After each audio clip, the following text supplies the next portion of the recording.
In college, I did my thesis on time perception, and I learned my favorite science story ever, which is how we learned that bees can perceive time. The experiment is pretty straightforward. A scientist put sugar water outside of a bee's hive every day at 4 p.m., and soon enough, the bees learn to leave the hive every day at 4 p.m., even when there's no sugar water. Therefore, these bees must be measuring and perceiving time. Whoa, hold your horses. What if the bees are just doing something else, like measuring the angle of the sun? So they did the experiment, again, in the dark this time, and the bees still come out at 4 p.m.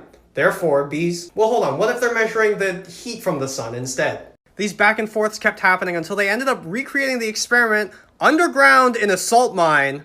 And still, people were like, what if they're measuring the rotation of the Earth? How do we prove that bees perceive time? Until one scientist did the exact same experiment, not in a salt mine, but in Paris, and then flew the bees to New York City, where they left the hive at 10 in the morning because they had jet lag, because bees perceive time.